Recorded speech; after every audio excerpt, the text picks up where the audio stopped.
ಇದೊಂದ್ಸಲ ಅವಕಾಶ ಮಾಡಿಕೊಡಿ. ಅಲ್ಪಸಂಖ್ಯಾತರ ನಾಯಕರ ತಪ್ಪು ಕೂಡ ಇದೆ.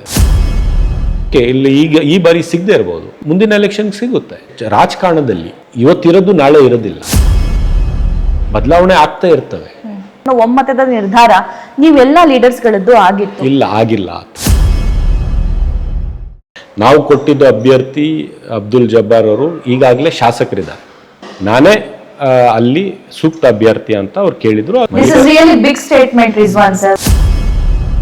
ಸೊ ಹಾರಿಸ್ ಅವರು ಇದ್ರು, ಅವರು ಜಬ್ಬಾರ್ ಅವರೇ ಆಗ್ಬೇಕು ಅಂತ ಅವರು ಪ್ರಪೋಸ್ ಮಾಡಿದ್ರು. ಮಾಸ್ ಇಲ್ಲದೆ ಇದ್ರೆ ಗೆಲ್ಲಕ್ ಆಗುತ್ತಾ? ಮಾಸ್ ಇಲ್ಲದೆ ಇದ್ರೆ ಸಂಘಟನೆ ಮಾಡಕ್ ಆಗುತ್ತಾ?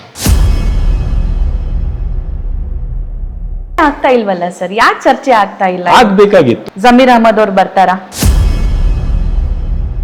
ಕಾಂಗ್ರೆಸ್ ಮನೆಯೊಂದು ಮೂರು ಬಾಗಿಲು ದಾವಣಗೆರೆ ದಕ್ಷಿಣದಿಂದ ಆಗ್ತಾ ಇದೆಯಾ ಅಂತ ನಿಮ್ಮ ಅಭ್ಯರ್ಥಿ ಸಮರ್ಥ್ ಅವರ ಬಗ್ಗೆ ಏನ್ ಹೇಳ್ತೀರಿ?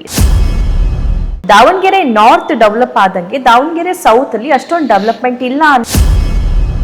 ಇಂಡಿಪೆಂಡೆನ್ಸ್ ನ ಯಾಕೆ ವಾಪಸ್ ತಗೋಸ್ಕೊಳ್ತಾ ಇದ್ದಾರೆ? ಯಾಕೆ ಅವ್ರ ಮನೆಗಳಿಗೆ ಭೇಟಿ ಕೊಡ್ತಿದ್ದಾರೆ?